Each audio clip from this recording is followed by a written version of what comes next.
아침에 지역구 일정 다녀오느라 늦었습니다. 죄송합니다. 예. 예, 이진숙 후보자님, 지난 이틀 동안 질의했던 내용들, 제가 사실 정책적인 질의를 최대한 많이 섞어서 얘기했고요. 그리고 또, 드문드문 이진숙 후보자가 어떤 언론 지형을 옳다고 생각하고, 또 어떤 방법을 통해서 그것을 구현할지 궁금해서 질문드렸는데, 답변을 종합해보면 너무 중요한 과정이 생략돼 있습니다.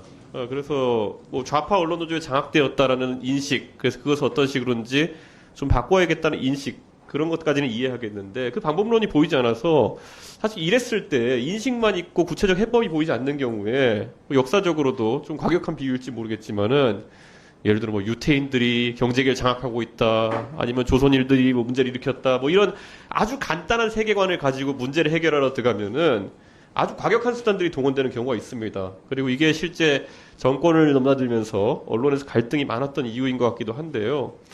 제가 어제 참고인 나오셨던 이영풍 기자가 박민 사장이 좌파와 결탁했다고 생각하신다는 부분을 제가 재차 질의드렸다는 것이 제가 어떤 식으로든지 그분들을 조롱하거나 이런 의도가 아니라 사실 우리 위원회에서 박민 사장의 취임과 그 다음에 행보들을 많이 비판했지만 만약에 그런 실제로 언론노조 구성원이나 이런 분들도 KBS의 구성원으로 받아들이고 보직을 준다든지 이런 식으로 운영해 왔다면은 오히려 좀 다르게 보이긴 할 것 같거든요.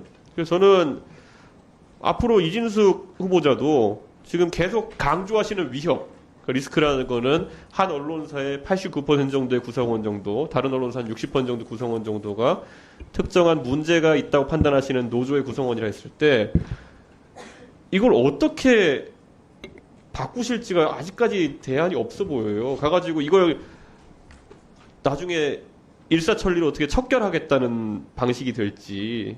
왜냐하면 어제 박민 사장이 좌파라는 말 자체가 굉장히 당황스러웠던 거는 이진숙 후보자와 견해를 비슷하게 할 수 있는 또는 비슷한 과정을 겪어오셨던 분들 입장에서는 이진숙 후보자에게 어떤 해결사가 되기를 바라는 그런 마음이 있을 수도 있거든요. 저는 방통위원장이 만약 되신다면은 그런 열망을 받아서 움직이실 건지 아니면 다른 구체적인 방법이 있으신지 궁금합니다. 제가 왜 어제 구체적으로 답변을 드리지 않았냐 하면 네. 사실 이 의원님께서 네.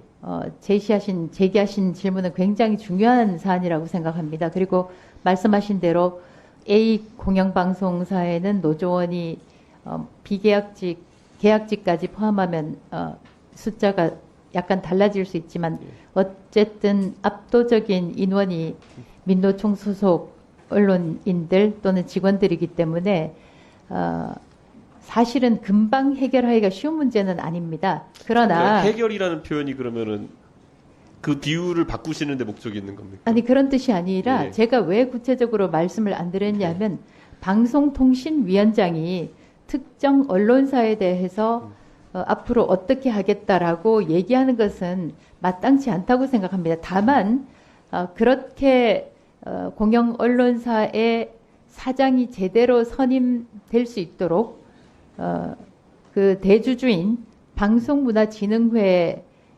이사를 적임자를 선임하는 것이 저는 더 중요하다고 생각합니다. 왜냐하면 방송통신위원회에서 직접적으로 특정 언론사에 개입하는 것은 저는 부적절하다고 생각합니다. 아마 지금 이 중계를 보시는 국민들도 이사를 제대로 선임한다. 그럼 제대로는 무엇인가?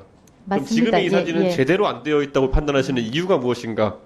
사실 굉장히 곤란한 질문이실 건 알지만은 제 입장에 봤을 때는 그런 모호성이 오히려 나중에 어떤 일이 발생할지 모른다는 인식을 국민들한테 심어주지 않을까 그런 생각입니다. 저희가 지금 군사작전 하는 게 아닙니다. 그렇기 때문에 뭐 기도빈익을 지켜가지고 국민들 모르게 이것을 뭐 추진해야 될 일이 있는 것도 아니거든요. 후보자께서 나는 이걸 하려고 한다. 그리고 이 방법으로 좀 선명하게 설명해 주시면은 후보자가 왜 방통위원장을 하시려고 하는지를 국민들이 잘 알 것 같습니다. 그래서 그 부분은 거기까지 하고요. 그 계속 리스크 관리 계약 관련해가지고 이제 해명을 하시는데 저는 리스크 관리 계약이 합리적인 계약이 있다고 생각하시는 것 같아가지고 왜냐하면 시점을 놓고 봤을 때 그 당시에는 회사의 경영위기였기 때문에 어떻게든 해결하기 위해서 이걸 했어야 된다 판단하시는 것 같은데 이건 제 생각인데요. 제가 만약에 당대표하고 있는데 대한민국의 대통령이 인터넷 댓글 여론이 좀 안 좋다고 해가지고 네이버에 댓글 다는 애들 좀 쓰자고 하면은 저는 기겁했을 것 같거든요. 그 부분하고 전혀 다릅니다. 여론을 지금 반전시키려는 시도를 해야 되는 거 아니었습니까? 그런 것은 전혀 아니고요. 저희 아까도 말씀드렸지만 지금 정확한 수치를 제가 기억은 못하고 있지만 1,500명 가운데 1,000명이 나가고 난 다음에 회사가 뭐 거의 흔들흔들할 지경이었습니다. 그래서 심지어 임원회의조차도 회사 내에서 하지를 못하고 위협 때문에 하지를 못하고 다른 외부의 장소에서 했던 때가 다반사였습니다.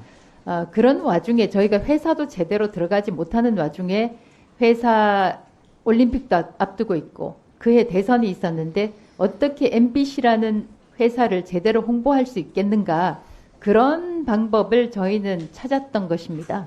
그런데 그런 정도의 계약이었다고 하면 공훈이 대표라는 분이 하셨던 주장, 좀 비상식적인 제안들이 있어가지고 계약을 해지하려고 했다. 이건 굉장한 오해를 불러일으킬 수 있는 말이거든요. 그래서 이 부분에 대해 가지고 사실 국민들이 오해하시는 것 같고, 제가 이런 것들이 사실 경영의 입장에 봤을 때는 첫째로는 제가 봤을 땐 발상이 좀 이상하고 둘째로 실효적일까 하는 데 대해서 약간 의문이 있습니다. 그럼 그때 그런 계약에 따른 이런 수행이 성공적이었다 판단하십니까? 그래서 양쪽의 조건이 좀 맞지 않아서 네. 중간에 그 계약이 파기가 됐습니다. 저는 사실 정치하는 사람들도 보면은 정치를 똑바로 할 생각해야지 국민의 여론을 다른 방법으로 조작할 수 있다고 믿으면은 그때부터 날아가는 거거든요. 사실 최근에 유튜브에 잠깐 올라왔다 내려간 녹취록 중에 보면은 지금 영부인께서 과거에 그 후보자의 배우자 시절 또는 그 이전에 모 인사와 녹취 속에서 부정적인 글이 올라왔는데 한 200개 정도 글을 써서 밀어내렸다라고 하는 그런 보고를 받으시는 그런 음성이 공개된 바가 있습니다. 그런 것처럼 아주 여론에 대해 가지고 가볍게 판단하고 정치를 똑바로 생각 안 하고 그렇게 움직이면은 사실 날아가는 거거든요. 저는 방통위원장이 되신다고 하면은 이런 여론조작 행위에 대해 심각한 위기의식과 경각심을 가지고 이런 것들도 보셨으면 좋겠습니다. 명심하겠습니다.